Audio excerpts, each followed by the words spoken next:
Now listen closely. There's something deeply disturbing about the way many of us are living our lives, especially when we're dealing with narcissists.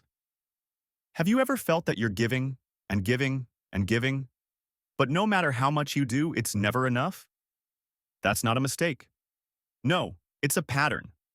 A pattern that's been manipulated by someone who is skilled in the art of using your goodness, your empathy, against you. You might think you're doing the right thing by being kind, by being compassionate, by trying to understand them. But let me tell you, when you deal with a narcissist, that's exactly what they want. You're playing into their hands. But here's the thing. This is not about making you feel guilty, nor is it about you being weak or too compassionate. No. This is about taking responsibility for the one thing that matters most, your life. And if you're not careful, you'll find yourself shackled by someone else's needs, desires, and manipulation. Today, we're going to talk about how to stop feeding that narcissistic engine and how to reclaim your sovereignty.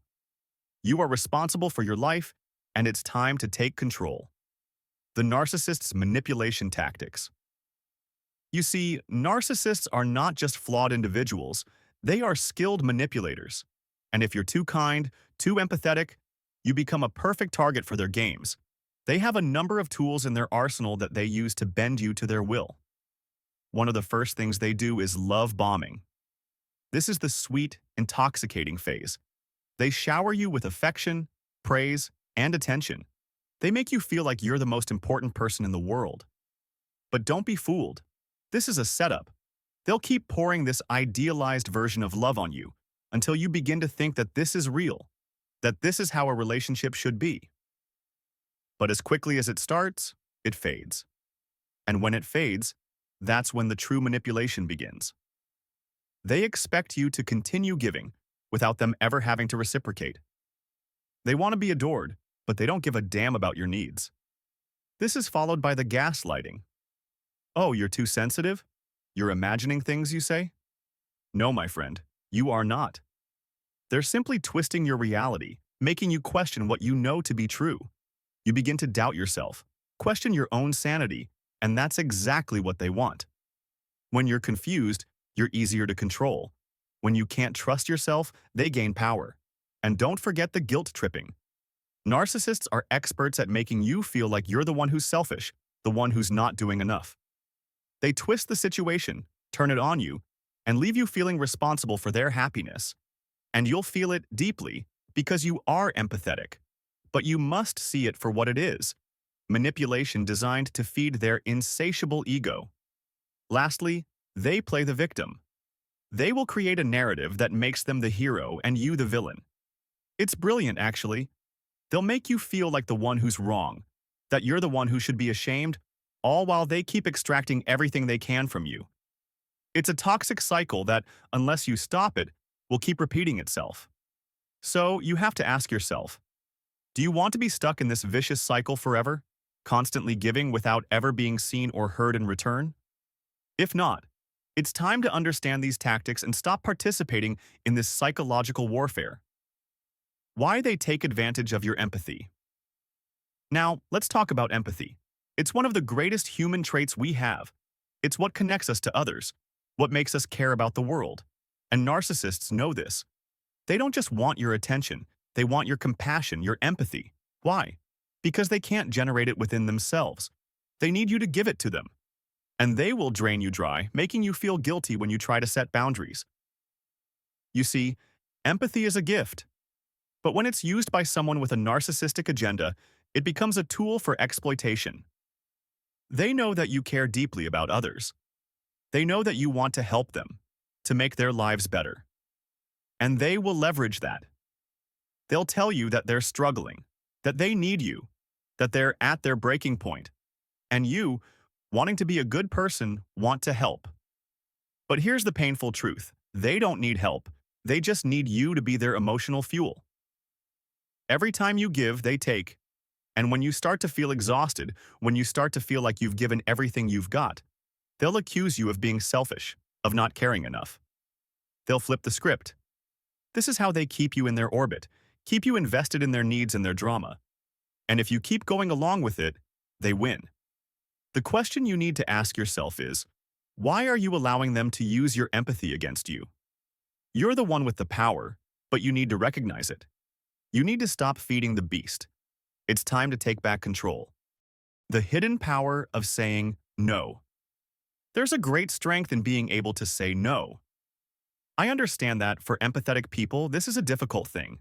You don't want to hurt anyone. You don't want to disappoint them. You want to be the good person, the one who is always there, always ready to help. But listen closely. Saying no is not weakness, my friend. It's power. It's a recognition of your worth. It's you standing up and saying, I will no longer be taken advantage of. When you say no, you set boundaries. You declare that you are not a doormat, that your time, your energy, and your compassion are not unlimited. And here's the truth. Narcissists don't like boundaries. They'll push back. They'll try to make you feel guilty. They'll manipulate you into feeling like you're doing something wrong. But that's part of the game, and you can't let them win. You have to remind yourself that you are not responsible for their happiness.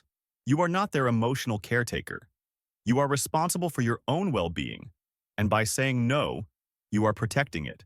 You are saying, I matter, and that's a message you need to internalize. How to recognize when enough is enough. Here's something important. You have to know when enough is enough. Too many people get stuck in these toxic relationships, thinking that they can somehow fix the narcissist, that they can change things. They think that if they give a little more, if they sacrifice a little more, things will get better.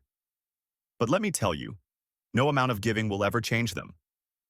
They will never change because they don't want to. They're too focused on themselves to care about your needs. You've probably already started to feel it. Constant emotional exhaustion, walking on eggshells, doubting your own judgment. That's a clear sign. If you're in a relationship where you feel like you're always giving and never receiving, it's time to stop. If your needs are continuously ignored and you're left feeling unappreciated, it's time to walk away. And I know, it's hard. It's hard to admit that you've been stuck in this cycle for so long. But you must take responsibility for your own life. Recognize the signs. Enough is enough. The psychological warfare narcissists play. Understand this. Narcissists don't just engage in everyday conflict. They engage in psychological warfare. Their goal is not to fight you. They want to destroy your sense of self, your stability, and your autonomy. They do this through gaslighting, manipulation, guilt-tripping, and making you doubt your own thoughts and feelings. If you're constantly feeling confused, questioning yourself, that's a direct result of their tactics. They want to destabilize you so they can keep you under their control.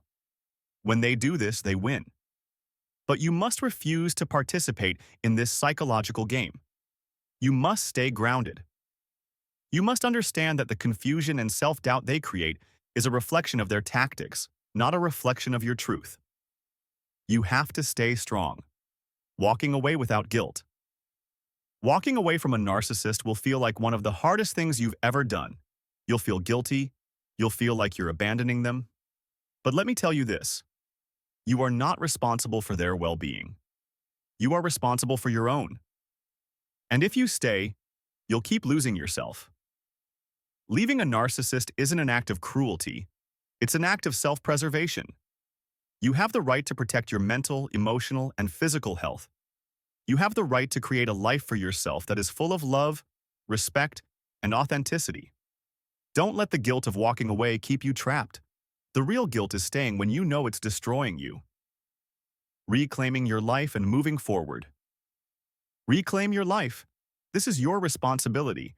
You've been manipulated, used, and drained for too long. But the power to change your life is in your hands. Once you walk away from the narcissist, you begin to heal. You start rediscovering who you are, what you value, and what truly matters. This is not just about escaping the narcissist.